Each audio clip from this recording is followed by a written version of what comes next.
Hi viewers, broccoli வச்சு க்ரீமியான ஸ்பைசியான டேஸ்டான creamy soup எப்படி செய்யலான்னு பார்க்கலாம் வாங்க.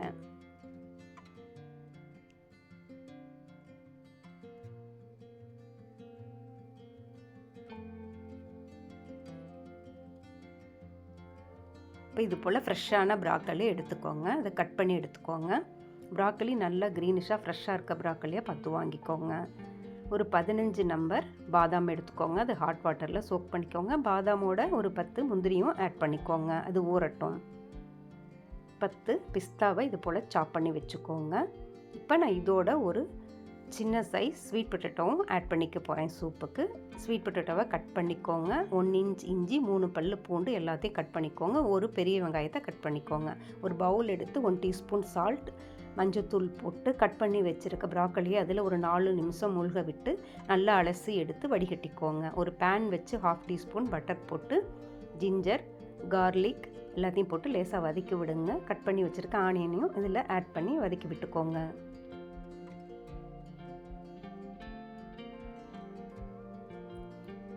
ஆனியன் கலர் மாறினதும் கட் பண்ணி வச்சுருக்க ஸ்வீட் பொட்டேட்டோவும் இதில் ஆட் பண்ணி ஒரு 2 நிமிஷம் இது போல் வதக்கி விடுங்க. இப்போ ப்ராக்கோலி ஆட் பண்ணி லேசாக இது போல் வதக்கி விடுங்க.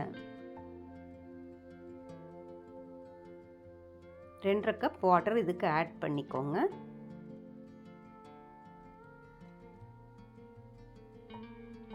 கால் டீஸ்பூன் சால்ட் போட்டுக்கோங்க. இதை 7 நிமிஷம் மூடி போட்டு நல்லா கொதிக்க விடுங்க.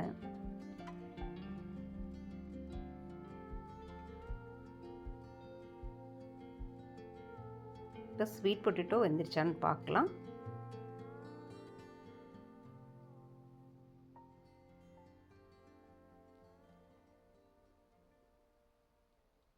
இப்போ ஸ்வீட் பொட்டேட்டோ இது போல் அழுத்தும் போது மேஷியாக இது போல் உடையணும். இப்போ அடுப்பை ஆஃப் பண்ணிக்கோங்க. இப்போ இதை ஆற விட்டுறலாம். இப்போ இதை மிக்ஸி ஜாரில் போட்டு அரைக்க போகிறோம். இது நல்லா சூடு ஆறட்டும்.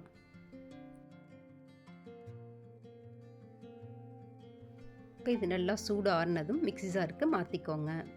ஊற வச்சு எடுத்து வச்சுருக்க பாதாம் முந்திரியை இதில் ஆட் பண்ணிக்கோங்க. பாதாம் முந்திரி சூப்புக்கு நல்ல ஒரு திக்னஸையும் ரிச்சான ஒரு டேஸ்ட்டையும் கொடுக்கும். அரைச்சி எடுத்ததை ஒரு பேன் வச்சு பேனில் ஊற்றிக்கோங்க.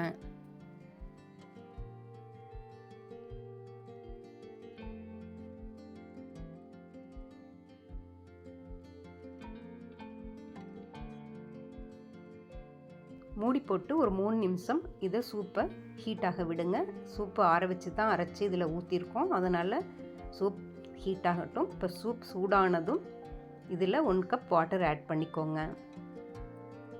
வாட்டர் ஆட் பண்ணி இதை நல்லா கலந்து விடுங்க. அடுப்பு மீடியம் ஃப்ளேம்லேயே வச்சுக்கோங்க. சூப் நல்லா சூடாகட்டும். இது போல் மெதுவாக நல்லா கலந்து விடுங்க. இல்லை அடி பிடிச்சிக்கும். இப்போ இது லேசாக சூடாக ஆரம்பித்ததும் 1/4 டீஸ்பூன் சால்ட் ஆட் பண்ணிக்கோங்க. 1 டீஸ்பூன் பெப்பர் இதில் ஆட் பண்ணிக்கோங்க. சால்ட் பெப்பர் ஆட் பண்ணி நல்லா கலந்து விட்டுக்கோங்க.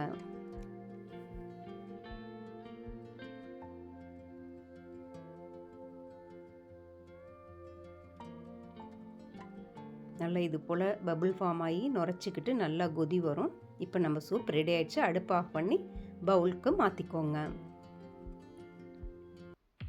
ப்ராக்கோலியோட ஸ்வீட் பொட்டேட்டோ போட்டு இந்த சூப் ரெடி பண்ணும்போது ஹெல்த்தியாகவும் டேஸ்ட்டாகவும் இருந்தது.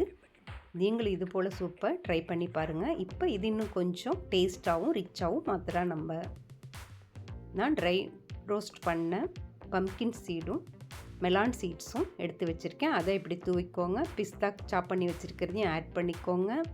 இப்போ பேப்ரிக்கா பவுடரில் 1 டீஸ்பூன் ஆயிலில் வார்ம் பண்ணி 1 டீஸ்பூன் பேப்ரிக்கா பவுடர் போட்டு கலந்து அதை இந்த சூப்பில் இப்படி ஃப்ளோ பண்ணிக்கோங்க. ரொம்பவே டேஸ்ட்டாக இருக்கும் இந்த சில்லி ஆயில். உங்களுக்கு பேப்ரிக்கா பவுடர் இல்லைன்னா நீங்கள் காஷ்மீரி சில்லி கூட யூஸ் பண்ணிக்கலாம். இன்னும் சூப்பை க்ரீமி ஆக்கிறதுக்காக ஃப்ரெஷ் க்ரீம் 1 டீஸ்பூன் ஊற்றிக்கோங்க. Broccoli creamy soup ready. நீங்களும் இது போல் செஞ்சு பாருங்கள்.